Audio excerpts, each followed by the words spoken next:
5, 4, 3. Welcome, everyone, and pull up a seat at the table. It is Lunchtime in Rome. Tonight's episode 276 is titled Ben Hershman. Ben is one half of Sola Gratia Vita Ministries, alongside his wife, Gab. We're going to get to know him at the table this evening. Pull up a seat and join us. First-time listeners can subscribe on your favorite podcast app. Watch us live or later on YouTube at Lunchtime in Rome. Visit us at lunchtimeinrome.com, and while there, you can take our relational needs questionnaire. Make sure to follow us on all social media, and it would be great if you gave us a 5-star review. Jay, what specifically is this podcast about? At the table, we strive to love one another and help you to do the same. Most weeks, we have someone on so that you can get to know them and learn a little bit about yourself in the process. Other weeks, we just dive into a topic. Romans 12:15 says to rejoice with those who rejoice and mourn with those who mourn. That's what we do. So while it may not be 12:15 in Rome, we're treating it like it is Lunchtime in Rome. I hit the audience a little early. Oh, That's my bad. we got really excited. You call yourself a producer. We have like 4 drops. We're like a real podcast. Perfect. There we go. I'm very excited. We have Ben with us tonight, and Yes. I already told him this. He can lie about everything in his life because I don't know a ton. I've sat down with Ben for about an hour and a half with his wife, Gab, and his son, what's his name? Riker. Riker. I was going to say Triker. Triker. And I'm like, that ain't it. Riker. Striker. But we developed a good relationship, and so we have him on tonight. But before we get to Ben, boys, what's new? Yeah. First off, Ben, feel free to chime in at any point in time. we got a hello from Mariah, so welcome. We got Hello. we got Maggie. Do you know Mariah? I know Mariah. Oh, what's up, Mariah? Nice to meet you. I figured it was a Ben person. I was hoping else when it was a random person. Yeah, right.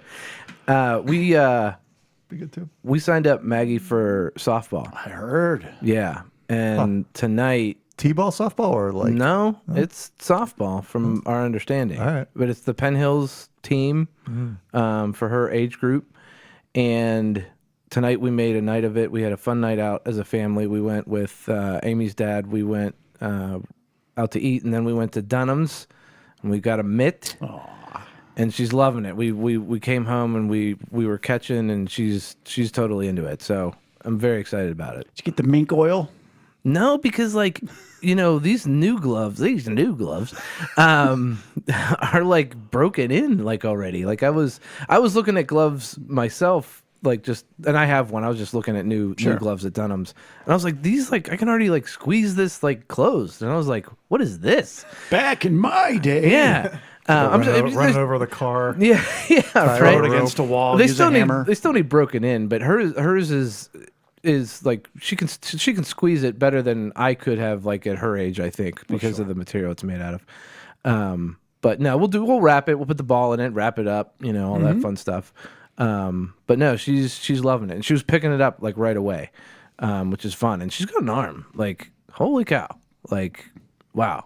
And Amy's excited because she played softball growing up, so all those feelings are coming back, and she loved it. So I forgot about that. yeah. I'm excited. Well, that's awesome. Yeah, and we're leaving for Nashville, so we will not be here next week. Oh, I won't be here either. It won't. I definitely won't be here. yeah, definitely won't be here. But yeah, we won't have a show next week. But very excited about that trip. Week away, Just the two of you. just the two of us, just getting away. It's been too long. When was your last time? I can't remember at Erie this point. with the smoke alarm? Or the fire alarm? Oh, that was bad. No, man, when was the last time? It's been a while. Been a while. If you don't know, it's been a while. Yeah, it's been a while. Yeah. And we're due, so very excited about it. For me, everything's just like it always is. It's just crazy. It's busy. It's a lot of irons in the fire. And it's a lot of not ups and downs, but tomorrow morning, I'm having breakfast with Maggie at her school for kindergarten with the pastors, which in 10 years of being a pastor, it might be the first pastor's anything I've ever gone to. Yeah. I always get invited pastor's prayer or the citywide pastors, whatever. And I'm like, I'm good. Thanks. I'm I'm fine. I don't have a lot in common with you people. But so this one though, for Maggie, sure, I'll be there. And so I do that, and then I go to Kathy Herensky's funeral, which she was one of the matriarchs, I guess you could say, of our church. And I was debating whether it was good or bad that I say this as a pastor, but what I said from the pulpit on Sunday was, there's people, like, we all love the Lord, but then you come across somebody who, like, no, they really love the Lord. And it's like, that was Kathy. Yeah. Yeah. And I'm actually going to say that. Spoiler alert for everybody who's going tomorrow. Kathy wasn't all that special, except for the fact that she allowed Jesus to shine through her so brightly. Yeah. Like, it's not, because it's so easy to look at somebody like that and say, oh, they're special. No, Christ in them was special. They did so if you just sit here at the funeral and you say, oh, she was great, you're robbing her of the glory of letting God shine through. Mm-hmm. And then it's easy for you to be like, well, I'm just a pig, so it doesn't matter. I don't need to rely on God. Or it doesn't matter that God doesn't shine through me because I'm not as gifted as they were. Mm. Like, no, that's God coming through you. Mm-hmm. I'll step back. She always had the most interesting people with her. Well, sure. Yes. Yeah, she did the foreign exchange student program. She did not discriminate, man. No, like she'd come in with a kid from China, kid from Italy, kid from Germany. Like, it was wild. Turkey or something. Turkey A, thank you very much. Turkey A? Turkey yay. What is that? That's how you say turkey. Turkey A? Turkiye. All right, we'll talk about that later. I think that's made up. You're small-minded of you, Brian. All right. Why don't you get out a little bit, buddy? Yeah. Yeah. What's the capital of Ukraine? Kyiv. Thank you. Kyiv. Da. Da. I don't know. Or were you saying duh? Yeah. Huh? Yep. So lots of good, lots of bad. It's all good. God's good. Whatever. Yeah. I'm just saying, God's good. I'm not. Let's Hallelujah. move on. Where's the Tylenol? Hallelujah. So I got my birth certificate last week to tie up the my passport. Happy birthday. Did Big Guy text you? Big Guy texted me today, but I had to tell him I went down on Friday. I have a birth certificate. I went to get my passport, and I have a birth certificate, which is what was required to go get my passport. Went to the post office last week, and they said, "Well, no, those birth certificates, they're not good anymore." Like, it's my birth certificate. How is it not good? Was it like a Back to the Future Michael J. Fox thing? You started to disappear. I was never born. Earth angel. Earth. But no, they've updated birth certificates, and I had to go get one with my mother and father's name on it. So I went down. It was you want to talk about the most bureaucrat of bureaucrat buildings in downtown Pittsburgh, the Office of Vital Records. And I was just there. Were you really? I was a couple weeks ago. Yep. Okay, so Wait, it wasn't. It would be so great if Ben was like, "I thought it was delightful." It wasn't horrible. No, I'm not saying it wasn't horrible, but the thing that I thought was the most funny is I walk in with my birth certificate, and the lady's like, "Honey, I don't need that. You got to go over and fill out an application for a new birth certificate." So I had to fill out an application for this new birth certificate with pencils that weren't sharpened. This is 2025, and there's a bunch of number 2 pencils that aren't sharpened. And I'm like, just trying Tearing the paper. Yeah, like, this is ridiculous. Do you take a credit card, or do I have to go get a wire from Money Western order. Union? No, fortunately they did take a credit card, but it was just like one of these things. Did they get out one of the machines? Like, Nah, it's the government. They'll get your money. yeah, they're good at that. They're good So at that. anyways, I had to fill out the thing. I got a birth certificate, but I had to like, it was like, they're like, it'll be done in an hour. So I had to go out, came back in an hour. I went down to the strip, saw some people down the strip, came back and got my birth certificate. So that was fun.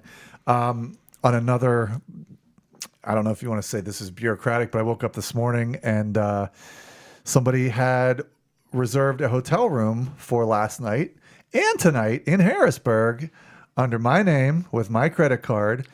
And I got confirmation emails to my email from the 2 like portal sites that they use to book their hotel stay. And they had the pleasure of going on a shopping spree on a large curvy woman's lingerie site. Wow. On my card. I thought that was really nice of them to throw that in as a bonus. That's an interesting coincidence right after you were visiting the downtown Vital Records. Yeah, place. I think it was. I mean, I've been to so many hotels this year and last year. Well, and 'cause Harrisburg is the capital, so yeah, it's- I don't know. There's a story there. There's a big story. conspiracy theory in there somewhere. I'm on board. Let's figure out what it is. So yeah, it was When just- did they start making the purchases? Yes, last night. Like Oh, so it was all- it was a after I went blitz? to bed, like they checked into a hotel. I didn't see, because again, these places both sent me, hey, here's your confirmation number to your hotel room tonight. But I didn't see it till this morning. Lex saw it on our charges on our credit card. And at first we were like, well, I have done a lot of traveling and Maybe I was in Harrisburg last night. I don't remember. we didn't even see that. It was just like Marriott, like Courtyard Right. Marriott. I was like, well, I did stay at a Courtyard Marriott, 2 weeks ago. But then when we saw the website, it was like, wait a second. Yeah. It jumped on the website. I was like, oh, this is not me. You're like, hey Lex, you wanna browse this website a little bit? Yeah. So, well, over here. I mean, somebody else bought something. You can pick something up for I'll buy yourself. something for I you. don't think that would apply to her. What's that? Oh, said- right. You said plus sized. No, he said curvy. Curvy. I'm I don't going know to what I opt said. out of the rest of this Look, I'm conversation. gonna back away. I've from already this gone one. too far into it. 2 other things real quick. I didn't say it last week, but Abby's musical was 2 weekends ago. Yeah, it was. It was a junior high musical in all of its glory. It was wonderful. It was really, fun. Really proud of her. It was Yeah. a fun story. Maggie loved it. Ethan turns 18. My son turns 18 on Friday. That kid turns 18 on Friday. It's mind-boggling to me. And we're going to get him a tattoo. Nice. So, yep. Of Steve Martin's face. I was going to go with 30 Rotten Scoundrels. Ethan has a lead in the musical yeah, of there 30 you go. Rotten Yeah. Scoundrels. I actually just watched it the other day. It's such a good movie. It's funny. Never It is seen funny. it. Yeah, it's good. It's Never good. seen it. I'm a Christian. Well, Yeah, so there's my what happened while we That's were a away. lot. You're good on all the charges, though, right? Like you have a good Yeah, I credit mean, card. they were like, these are all fraudulent. We said, yeah. So they put a claim in on each one. And I even called the, But now you can't use your card. no, I have another card, but I can't use that one. right. Yeah. They'll send you a new one or whatever. But what I hope happens is I called the hotel where they were staying. I called that Harrisburg hotel. And I said, this isn't me, cancel the charge. However, you need to know that you have somebody that's in your hotel that's not me. Right. And they said, well, thank you very much. Like I said, this person used 2 different portals. There was like an offshoot of Priceline and another portal to book okay. the hotel. Yeah. So they didn't book it directly through the hotel. But I did get on the phone with those places this morning, and they both started a fraud investigation too. Wow. So hopefully Well, shouldn't the hotel be able to see when they checked in? they did. They didn't give me information, but they said yes, this person did check because again, Because the they made- charge would go through. They made 2 reservations. Well, and it was it was somehow, I don't remember what it was, but it was there was no refunds. It was, we're charging you at this point in time. But yeah, so they must have known which sites to go through so that they didn't have to present a card. Right. Yeah, it might not have been the person who was staying there who reserved the room. Yeah. Either. And it was because it was Marriott. I'm wondering because that's all I've stayed. I've only stayed in, and I've stayed in a lot of hotels, as you guys know, and I've traveled a lot. Ben knows. Over the past year and a half, I've stayed in a lot of Marriotts specifically. So I think that somewhere along the line, somebody from Marriott got my information, made the reservation for somebody else, Right. and that person showed up. Interesting. Didn't have to present a credit card. Said it was me. Inside I don't know how. job. I didn't know how. I don't know how they wouldn't have had to show an ID though. So Right. I don't know. But hopefully they got busted and they see justice. But yeah, I think I'm in the clear. We'll see. Well, that's kind of awesome Yeah. and horrible. That was an interesting story. It's like an hour of my life this morning, hour and a half. Yeah, of my life. that It's is- just like, it's such a come on. nuisance. And it's a It's- violation Yeah. on many Yeah, levels. because there's part of you that's like, well, what else do they have now? Like, I'm Yeah. pretty sure they're not going to come busting down my doors, but like, what else do they Would have? be a Where did they mistake. get this information? Yeah, it would be a mistake. Where did they get this information? What else? So now I'm like, do I get one of these online services to protect my data? I've thought about doing that. Yeah. I used to have it. I've been thought about doing Delete Me. Yeah. Yeah. Not a sponsor. I just want to get me off the internet. That's what happens when you present your birth certificate to the post office and they're like, it's an old one, deleted. Well, and it's funny because I want to get myself off the internet, and that's like my job. Yeah. I want to get you on the internet. Well, and you also happen to do a podcast online. I do. With your face. I do. Yep. So good luck. Yeah. And we don't have any sponsors. But what we do have are people who sit at the head of the table. That's and true. what that means is they go to lunchtimeinrome.com and they become a paid subscriber. And we are so grateful that Groot from Hooked on Jesus podcast, Larianne, Bethany Jaworski, Marilyn, Ashley, and Breaking 90 all have done that. And they sit at the head of the table each and every week and they accrue the benefits and the status and the regality of all that comes with sitting at the head of the table. And we are so unbelievably grateful that our man Ben is with us this evening. Ben, how are you? For those who are already watching alongside, we do this podcast each and every week. Like you wrote down to, 276? 276. Thousands of downloads, single digits of YouTube views. It's what we do. I don't know why, but that's how it works. But before we go into the history of Ben, how is Ben right now? I'm okay. I'm tired. It was a long night. We had a little emergency. hear this. We had an emergency room visit. I and my middle wow. son. Oh, those are no fun. About once every year or two, he has this breathing trouble where he's like, he just can't breathe. Wow. Not It's- asthma? It's not asthma. It's like a croup, like an onset croup thing. And it was cold enough outside that as we traveled from the house to the emergency room, he got a lot better. But he fell asleep. So I'm like, do I just turn around? He's going to wake up and it's going to be worse. Let's go to the emergency room. We sat there. How old? He is going to be 5 in about 2 weeks. And he took a... That's frightening. It was scary. It happens, and breathing is scary. Yeah. Oh, So, yeah. we took him to the ER. He did fine. Didn't have to get any kind of, he had to drink a little apple juice with steroid in it. And he was totally fine. Yeah. And when'd you get back? 5 something in the morning, up at When did 6:30 you to go to leave? work. Oh my gosh. Got about an, I left around 2 in the morning. So it was a quick emergency. 3.5. visit. That's nice. It was in and out for Just emergency the rooms. worst hours of the It was 24-hour it cycle. was the worst part of the day to go. Yeah. And you were up at 6:30 to go to work? Yeah. It's amazing you're here. Yeah. I would have been like, guys, we'll do this another time. You've had 275 episodes so far. There'll be another one for me. No, I'm glad to be here. Yeah, I'm glad happy you're here, buddy. So. So tell us the background. Well, give us the current and then go to the background. So you are the husband of Gab, Yep. and you have, just give us what's your family look like? Who are you? What do you do? Yeah. And then we'll go backwards. Sure. Absolutely. Gab is my husband. Gab's my husband. Well, I have try that learned one more some time. things already. Is she watching? I think she might be here. watching. She's This is the watching. best. Don't tell Gab, but there's a Gabriella watching. I am the husband of Gab. It's my wife. We have 5 children. One is in heaven. And some stuff about me, I guess. I'm an electrician. I am an electrical instructor at Forbes Road. Oh, cool. Career and Tech Center. I am also a worship leader at my church.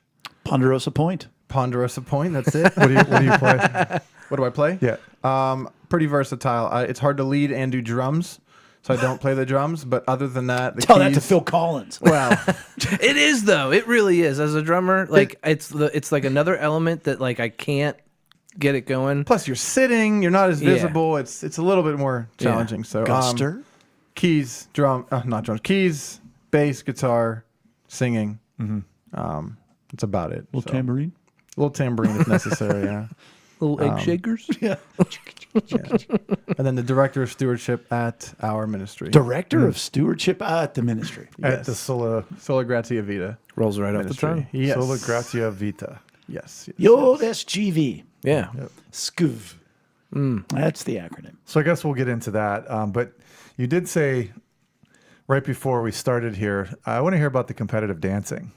Oh yeah. When we were before we started the show, we found out that Ben was a competitive dancer. If you search my name, Ben Hershman Dance, you'll see the first result. I'm at the very top of a very large list of. Oh, we will. There was a competition in Warrendale, Ohio, and I won what's called Teen Mr. Star Quest. Oh Wow. my gosh. And that's I was a amazing. good dancer. Yeah. I think I was told. Yeah. It was right before I've looked for the footage everywhere. Got a DVD or YouTube. It was Yeah. before YouTube really blew up, so I can't Yeah. find any videos of it. So some people probably don't believe me, but I have the trophies. Every time someone asks me to do a little dance move, I can show them some tap moves or something like that. That's awesome. Was there a specific type of dance that you specialized in? Tap was my favorite. Tap okay. dance was just the best. Yeah. I do like tap When dancing. did that It's start for you? Kind of Sorry captivating. for That's stepping okay. all I over think you. I was about 8 years old when I started, and after about 2 years of just going to the dance, doing the regular recitals, I got asked to be on the competition team. I was the first boy dancer that we had. It was a big deal, and I competed for probably about 4 or 5 years. On Who the did you competition dance team. Elena's Dancers Elite. They started in Chalfont. And they moved to Chalfont.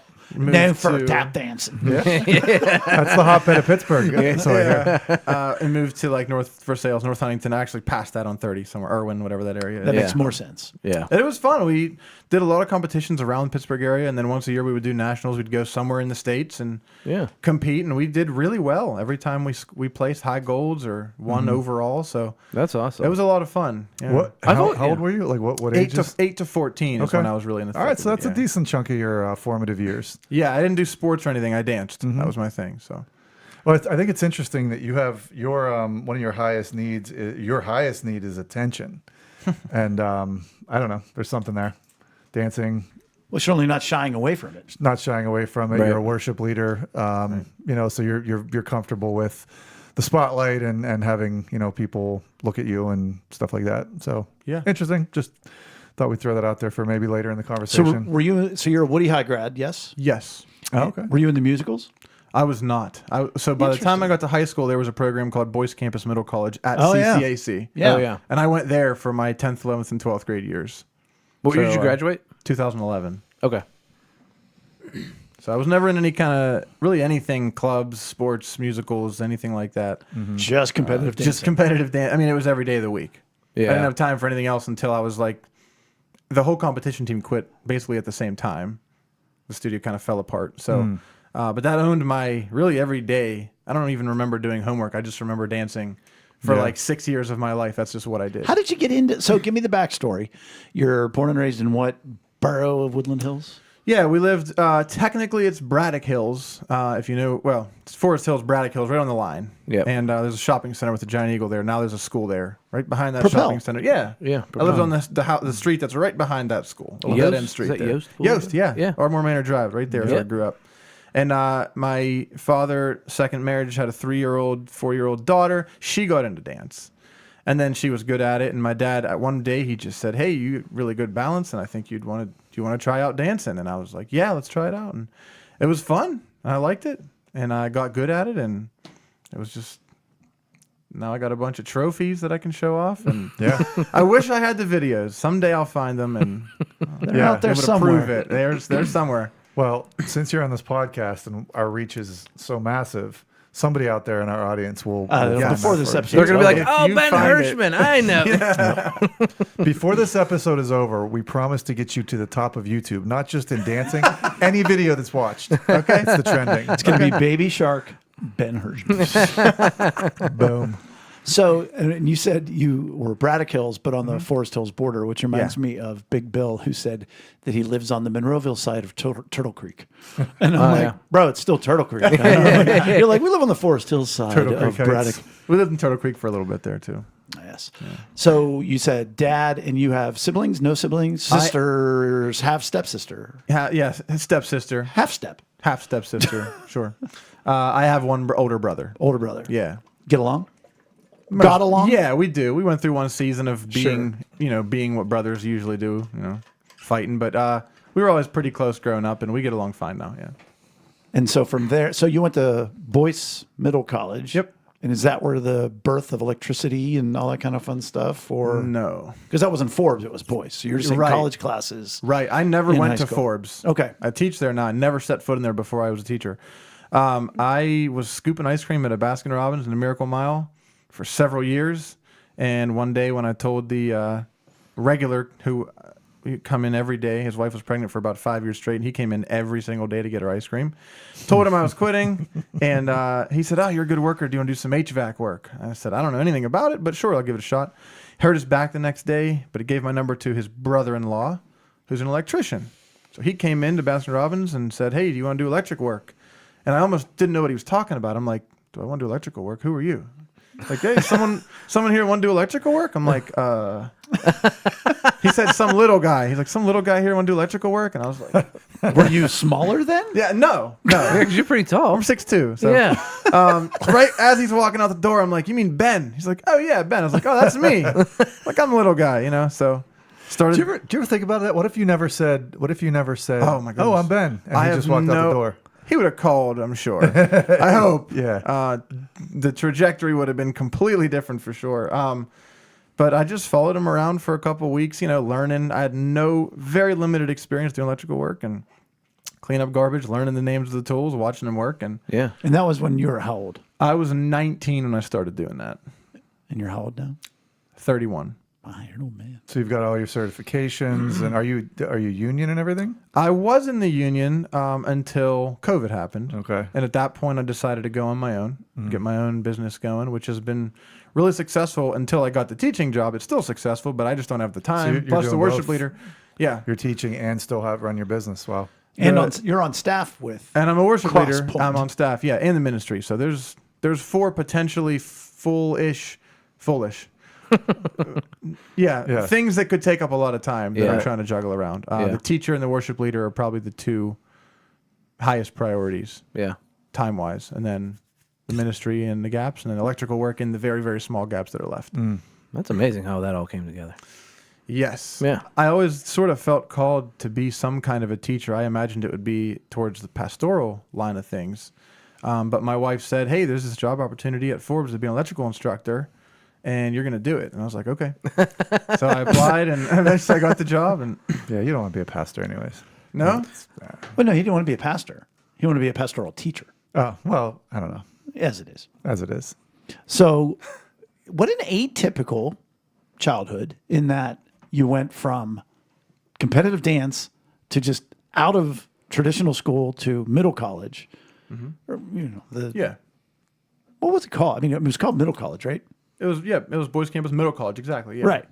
Which that's not there anymore, is it? It is not there anymore. 2-3 years after I graduated, they shut it down. They're like, why bother at this point? Standardized testing was poorer, and that's the standard they used. And since it was a school for kind of kids who didn't do well in school, that was kind of the kids who didn't have. Was that the case for you? No, my brother and I both went there, and the appease to us was the free college credits. Because Right. you could do well in school and take college classes and get credit for them.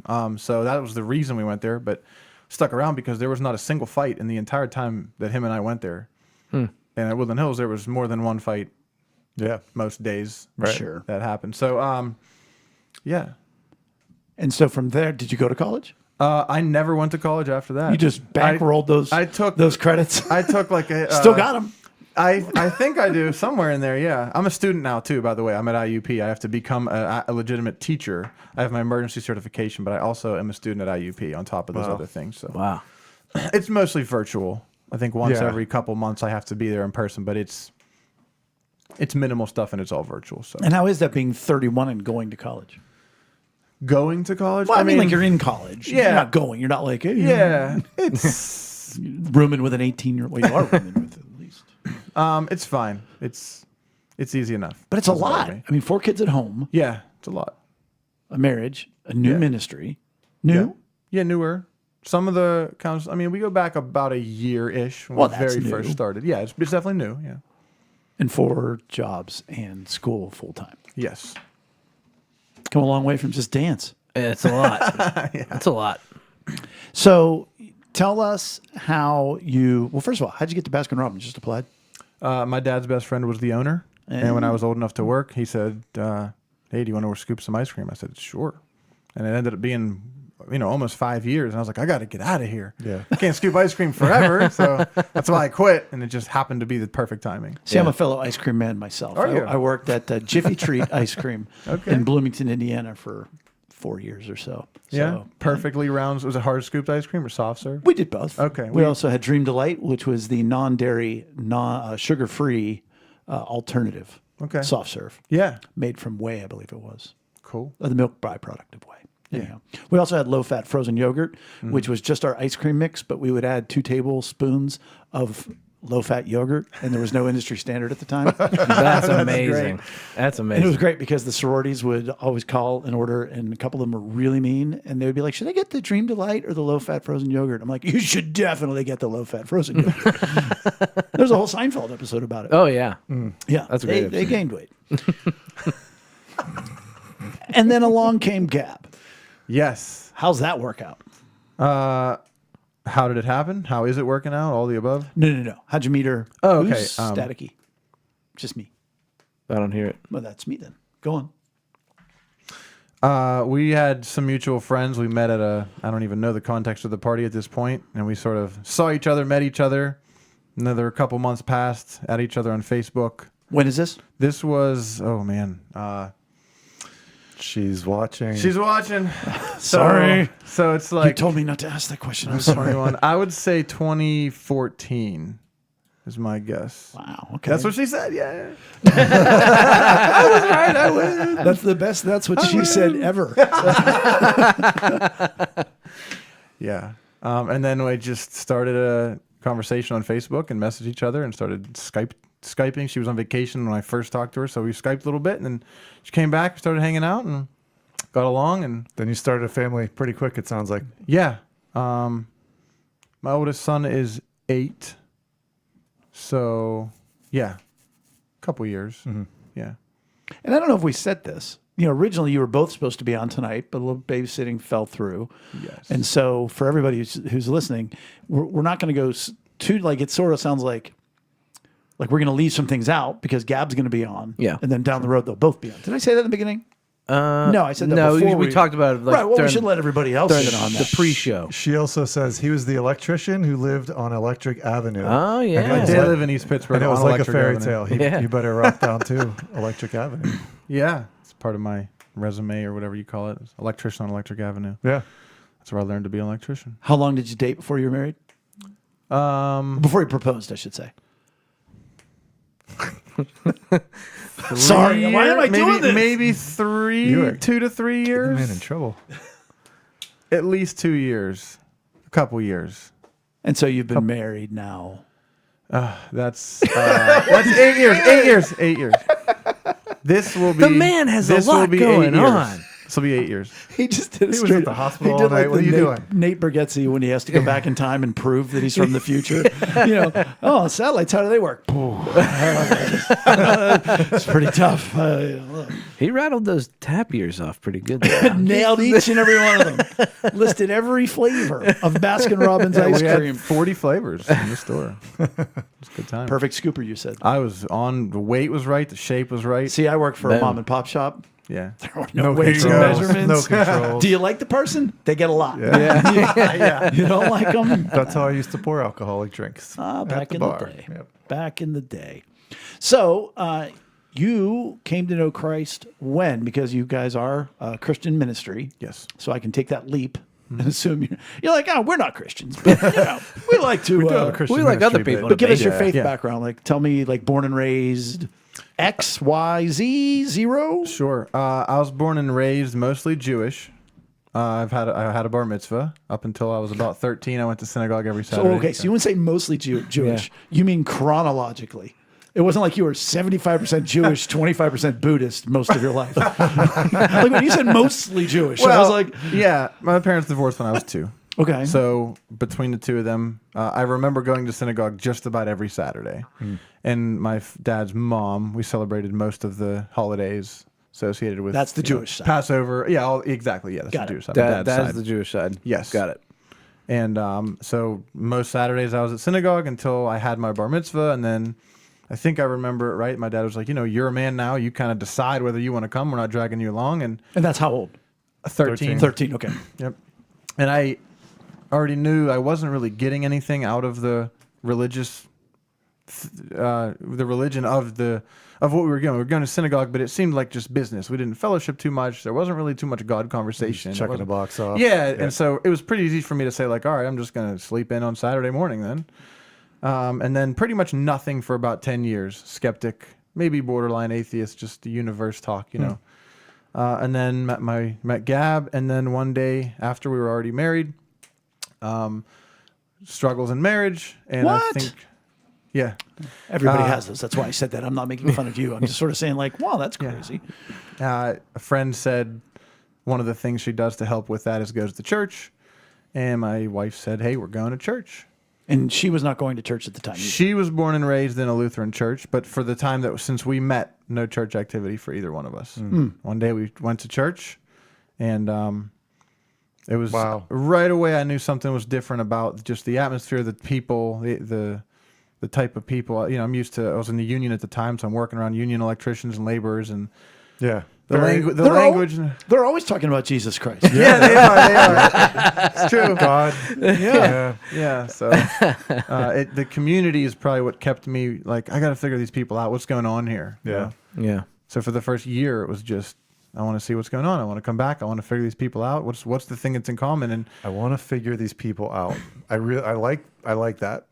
Yeah. Yeah. so I knew, like I said, something was different. They just seemed more like they listened. Not every sentence was offensive. Sorry, I broke your pen. That's okay. It just, He's an electrician. It's fine. Oh, it's I totally can fine. fix this. It's an electric pen, right? Yeah. I just kept going back to meet with the people. I was welcomed the first time we went, and I just felt comfortable. Is this the church you go to now? Or? This is not the church that I go to now. Okay. This was Hebron Church. Oh, Hebron. Yeah. Did you have musical abilities before you started going to church? It's a good question. It's a good question. I want to think that I was banking on my rhythmic movements with my body, and it was easy to kind of transpose to my fingers. I did play a little bit of guitar. Somehow I found time to like pick it up and learn it. When I was about 9, I started, and then I quit immediately because it hurt and I sucked. Yeah. And then I was about 14 again, right when I stopped dancing. I picked it up again, and I was like, I could figure this out. And I learned a scale or two, and then I got a looping pedal. So for hours a day, I was just. Oh yeah, that's cool. My dad loved hearing the same thing hours every single day. So it basically started after I danced. So I did have some musical abilities when I started going to church. Yes. Yeah. There's some like you said, there's looping. Like you have a very focused mindset. To me, it seems like I'm going to dance. I'm a dancer. I'm going to go work in an ice cream shop. I'm working in an ice cream shop for 5 years. The best ice cream scoops I can. Yeah. Well, I think if you're going to do something, you might as well do a good job. If you're going to be in school, I tell my students every day, you're here. Right. Wake up, look at the paper we're doing, and just do it. Even if you do a 50% job, it's better than taking a nap. You're already here. Just do something, That's like that's the start. That's the start, Right? Because that's kind of where that's where I have to kind of start at the bottom, and then I just believe if you're going to do something, do it like you mean it, Right? Right. I'm not against it. I'm just saying that it's great. you have a very focused. It seems you have a very focused mindset. That like when I'm going to focus on something, which is interesting in that you have a lot going on. a lot going on. But I'll bet when you're somewhere, you're there. Yeah, when I'm teaching, I'm focused on the students. When I'm on the worship team, I'm focused on the music. When I'm, when we're in the ministry conversations, I'm able to listen to where people are at and meet them and encourage and stuff like that. So, What's your ministry do? What's your focus? our focus is coming alongside couples, moms, dads, who have a perinatal traumatic experience or a loss. So, and it could be super fresh. It could be years down the road. It could be just an emotional thing. It could be a very traumatic kind of a thing. That's kind of the base starting point for our ministry is trying to lead people to Christ in a place where they are kind of at a low. They're in a low place. That's a low place. They're in a vulnerable place. They're in a place where they need to be encouraged and kind of brought out of that place. How do people become aware of you? Because it sounds like it's more of an outreach than a, hey, we're going to do this for our church, in our church. It sounds like it's a ministry that you are intending to take out into the world that, obviously very much needs that. So how do you attract people? How does God bring you people? Like, what's that look like? It's a good question. And my wife knows more of this, so I'll try to answer it. We've partnered with some healthcare industries. I know AHN, we have a really high up lady who gives people our information when the situation calls for what we do. We're trying to get to the point where churches will put our name somewhere. Hey, there's a couple who has this situation. We know of Gab and Ben. You should check out their ministry. There's social media. My wife's big on the social media aspect of it. Have you ever checked into preborn? You know, it's a kind of a, I'd say it's preborn. It's before you're born, you know, helping women through, you know, difficult decisions and things that happen. It's pretty big in the United States. So preborn, you might want to check them out. Okay. See if you partner with them. Certainly. Yeah, Can it's a you great go idea. into the origins of it? You know, you touched on it a little bit, but as much as you're comfortable with, you guys get married in 17, did you say? Yes, that's right. Yep. 2017. And just the progression of, boy, you know, we do ministries because we've experienced the need for Yes, them. So if you could just sort of tell your birthing, multiple stories, and how that came about. Sure. And also your experience as a dad, because I think that's really important as we go forward. Because I think one of the things that sets your ministry apart is you guys minister to both. Right. You know, first of all, Yes. it's such a glaring need. The number of traumatic births and losses in birth and pre-birth and the services that are out there. You know, we had Emily on talking about postpartum, but it's just one of those things, we talked about this, where, you know, even in the church, or maybe should I say, especially in the church, within months, people are like, oh, you know, you're better now, right? And it's like, why would I be better? Right. So just bring us along with that sort of, with your story. Sure. I mean, the biggest reason I'd say we got into this ministry, we experienced a loss. We had our daughter Catalina at 24 weeks with a stillbirth. And that was the pivotal point in my spiritual journey for sure. How long had you known the Lord at that point? That was 2019. So how long the first year of church, I wouldn't really count. I was just showing up for the people. So I was really investigating things for about a year at that point. Who is Jesus? What's going on here? So about a year in, I was like, okay, I saw the two paths. I'm like, God, what is going on here? Why would you take my child? And I remember standing up the one night I was up and there's a dark road, and then there's trying to understand what God has going on. And I saw that the dark road was not what I wanted to choose. So I tried to lean into understand what God's story is and like, what does the Bible say about this? Who is God? What's going on here? So it sort of forced me to confront my relationship with God. And also the biggest thing that probably helped out was the support that we got from the church, from the people at our church. I mean, it was just overwhelming how people showed up to kind of walk alongside us through that. So yeah, let me think here. Memory should turn on any second now. So Catalina was your first pregnancy, or no? Catalina was the second pregnancy. Second pregnancy. Yeah, we had our son Riker at the time. He was Got it. about one and a half when we got pregnant, and then Catalina made it to about 24 weeks. So he was still very young when that happened. And we knew that there was issues. There was a genetic condition, and everyone was like, hey, you should just, do that. And we're going to try to keep the baby. We were supposed to get admitted, and the day we were going to be admitted is when the heartbeat was lost. So it's just traumatic, you know? Yeah. But we did have we kind of knew that it was a tough situation in the beginning. And after that happened, and it was interesting too, because Gab was like excited to go to the hospital to preach the gospel to people and try to evangelize in the hospital, like an opportunity. How God's going to use us in preach this the gospel way. wherever you go. That's you know, right, And yeah. if we find ourselves there, So it right away, like, well, okay, God, I was planning to glorify you above all else in this hospital. Why did you take us out of the hospital? You know, it's another confusing little part of it at the time. So really everything kind of came full circle. And Gab was always involved in women's ministry, and she was a doula. This was after the fact. She was involved in women's ministry. She was involved as a doula. for those who aren't familiar, what does a doula do?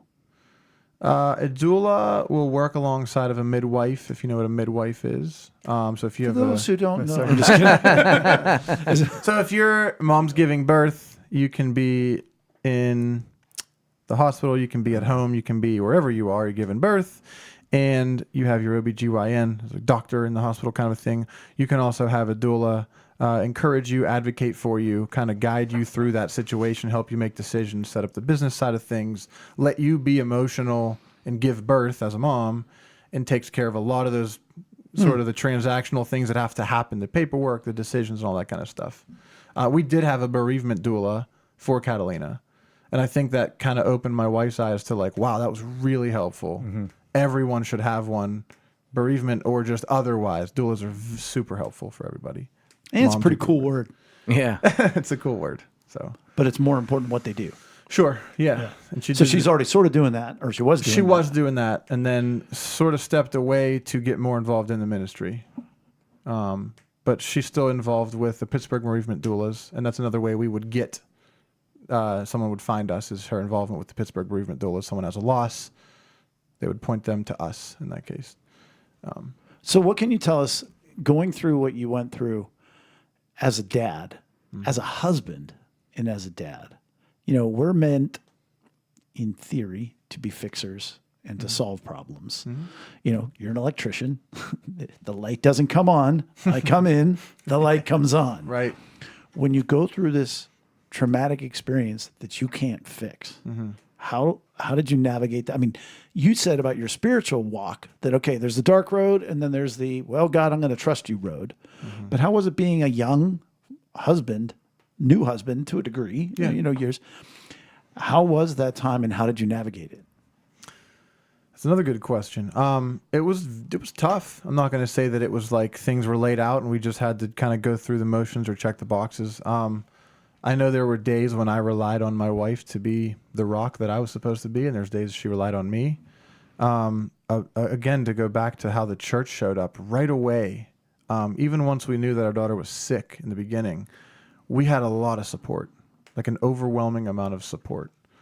So we had sort of some kind of structure. We had a lot of people who reached out to us individually. I felt like I had so many men reached out and were just checking in on me either daily or weekly. And I was also in a bunch of Bible studies at the time, so it was like checking in with those men all the time.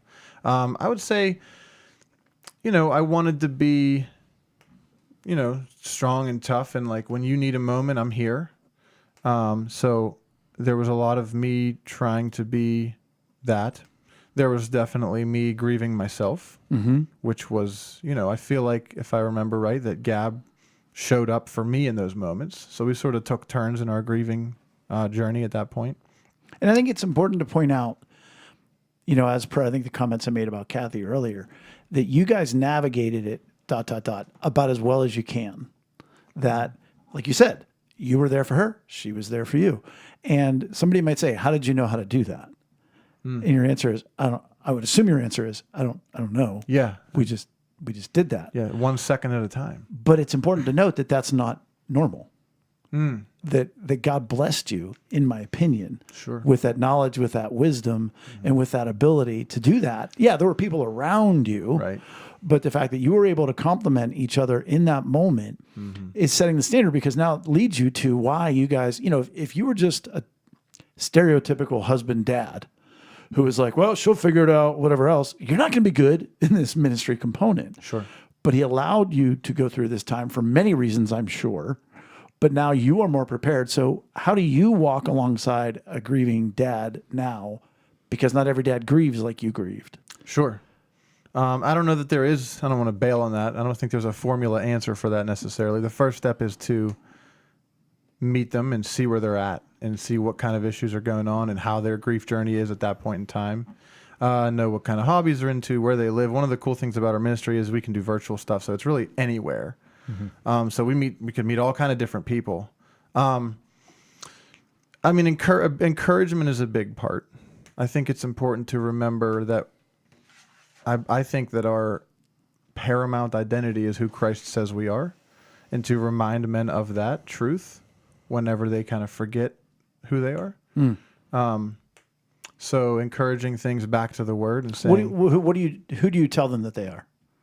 When you encourage them, remind them of who God says they are. Like, and does it change if you're dealing with somebody who's not a Christian, or do you only you're open to whoever? Yeah. But yet sometimes if somebody called you who wasn't a Christian, you're not going to be like, no. Yeah. You'd be excited. That's a good question. Yeah, we would not turn anybody away in any circumstance based on like where they're at with their spirituality or race or anything, nothing like that. So it's a hard question to answer because I think that everyone at this point has been a Christian that I've talked to. Right. So how would I navigate that if they weren't? Well, I said, what do you said I remind, no, I want to Yeah. go more to what do you remind them of? Like when you say I remind them of who they are, Yeah. what do you tell them? Well, I mean, first, that's another good question.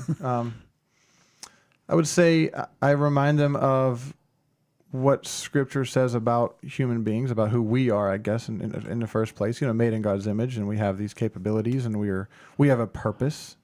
I think that we are to. Let me think about how I want to say this here. Because do they feel like failures? Is that something you experience as a husband in that situation? I would say, I mean, I did in some cases. Like, there's always the little bit of like guilt, maybe, or I'm not managing this well. Yeah, that's part of it. Well, and a lot of guys feel helpless in these situations. And that triggers anger, and that triggers like we're Right. supposed to be able to make it all better. Right. Yeah, I mean, loved is a big one too. Your wife says we're writing a guide for men to honor and to counsel her. Spoiler alert, it's not a what to do list. It's how to be loving, patient, long suffering. Yeah. I remember. Yeah. Well, I've talked about this before on this podcast where it was the hardest night of my life. So my wife and I, she had a miscarriage, and a little bit after that, maybe about a month or two, can't really remember the timeline. Somebody that she knows was having a baby shower, and she thought that she was okay to go. And She, in fact, it turned out she was not ready to be around a bunch of pregnant women, and that was up in like the Cranberry area, and it's like about 45-minute drive. Sobbed the whole way home, and I just feel helpless. Like I was, and she cried herself to sleep, and all I was that I was just there. I couldn't do anything. Like you feel absolutely helpless. Yeah. But I just held her, and I was just there. Right. And but that's what you're saying. You come alongside each other, even though if you don't know what to do, just being there That's is exactly huge, right? Yeah, what my wife said is perfect. I mean, I think very easy. I mean, with the electrician background and being focused, it's like, what do I do? What do I do? What do I do? How can I do this? But how can I be is a better question. Well, and the premise of this whole podcast is being alone is the worst. And I don't know of many other times in life where you feel as alone as a situation like that. Yeah. Sure. And so just to, as a man, to put down the, you know what, let me fix this, let me do this. You can't. But what you can do is say, you know what, here you go. Let me give you a hug. Yeah.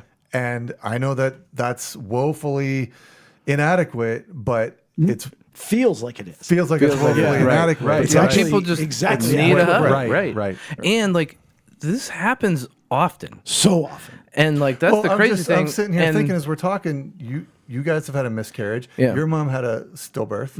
My mom had a stillbirth. right, You know, it happens all the time. But like and I'm fortunate enough that I've surrounded myself with men that give me great comfort and help me. When through was these yours things. again? I'm sorry for not remembering. Oh man, that's tough. I'm having a hard You time. can come remembering. within, like, I knew you. Oh, you definitely knew us. Right. I feel like it was Yeah. 2017. No, it was before that. I want to say like 2014. So you'd been sort of trained in what I had learned down in Texas, but Right. we weren't in depth yet. Right. So you knew enough to know that there's no words. Right. You know, and Yeah. you Right. just- I know I'm not supposed to say anything right now because literally anything I try to say right now, it's not going to And do you're anything. a big fan of things not being your fault. So you're fine. He has a huge need of acceptance. He Yeah. never wants to screw up. That's Yeah. one of his highest emotional needs. Yeah. So you're like, less is more. Less is more. Less is more. Yep. But there is to just be with somebody and let them be sad, Yeah. Yeah. but let them know they're safe when they're sad. Right. And that it's okay that you're sad. And even if, I can't fathom what goes through a grieving mother's mind and heart in that situation. Mm-hmm. I've experienced loss differently. And even that's different. Like I remember the day that Trey died, and I'm not making this about me, but like looking at Rachel, it's like, it's a different grief. Oh yeah. I mean, I loved my son, but that was a different grief. That was a different level and everything else. And praise God, I knew I couldn't do anything. But I think the power is in knowing that just being. I mean, again, Romans 12:15. Yeah. Rejoice with those who rejoice, Weep, yeah. and mourn with those who mourn. It's overlooked, it's skipped over, but it's so powerful. Yeah, I don't know if this is the right term, but like meeting people where they're at is Oh, for kind sure. of inappropriate. That's what we you're talk about. You come down, you're like, oh, you're sad. Let's be sad. How much, and I hate to keep giving you tough questions and questions where there aren't inherently answers, which really is Those are my favorite questions. Right.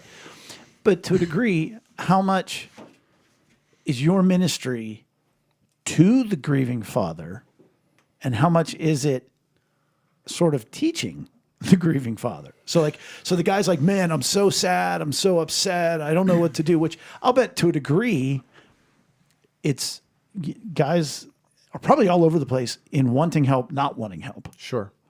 So I guess my point is, how much do you join them in their emotion, and how much do you teach them how to be there for their wife? Does that make sense? Yeah, I mean, that's another good question. Yeah, that's a hard one. We're going to retitle this. That's a good question. You're like, I don't know, Jay, Yeah. maybe you should be on our pastoral advisory board and help us iron these questions out rather than call me on it on a podcast. No, that's and it fine. wasn't one of the questions you gave us. But that's, I think, a delicate Yeah, balance. both of them are important. I don't know that there's a set amount of time or effort Sure, that it's you not give like to one. click. Yeah. Like in day one, here we're doing this. Day two, we're doing this.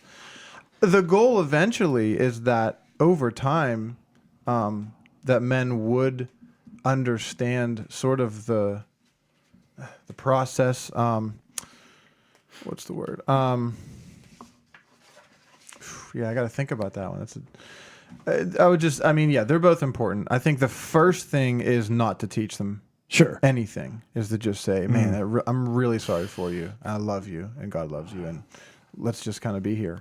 And then, sharing what worked for me, sharing kind of whether it's homework or a goal or something that kind of keeps them on some kind of trajectory upward. Gives them a little traction. Yeah. Because that's part of the grieving process anyhow, is traction. Right. Not Certainly. just being in the fog anymore. Yeah. One of the things that I've learned and been taught, and I teach, is, when do you go from comfort to giving somebody, because men want to give facts, logic, and reason. Yeah, like instruction is what you're going to say? No, No? but what? Go ahead. I was filling your sentence in for you. When do you go from giving comfort to... Facts, logic, and reason. Direction. Constructive criticism. Yeah. Whatever you're sort of saying. Advice. Advice. And what Yeah. I tell people is, when they ask. Right. That's what my answer was going to be. Right. And so I think Right. it's the same thing in this case with somebody's grieving. When do you go from grieving to, hey, you might want to also be there for your wife? Right. It's when they ask, when they go, I just don't understand why she's not more sad, or why she is so sad, or whatever. That's when you can step in with that. Right. Man, I'm excited for where you guys are going, because like Eric, you said, it's so common.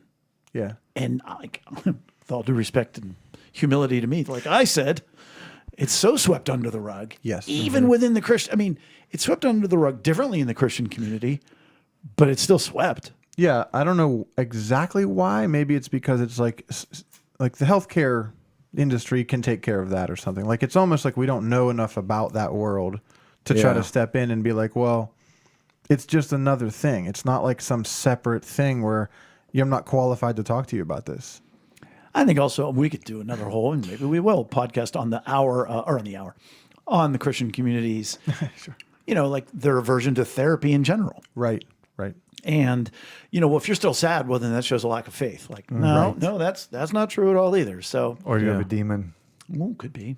Yeah. Or you didn't give enough. Anyhow, A lot of things. hey, we could go on for hours, and we will Yeah, I go feel on like we just got started. for another hour with Gab whenever we work that out. And then maybe we'll have you both on. I don't want to cut it short, but I also don't want it to go too long. So, Ben, I am grateful for your heart and the brotherhood that we have now that we've spent 2 hours together. I'm excited to see where God is leading our relationship, and I'm glad that you guys bonded both before and during the podcast. And anything else you want? The website or anything Yeah. you want to share with anybody?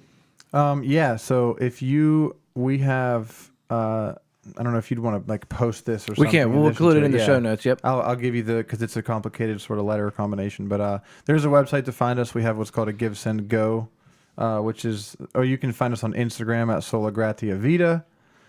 Again, the end goal is that we partner with churches and businesses and friends and I think it's important to point out that you do not charge the couples ever.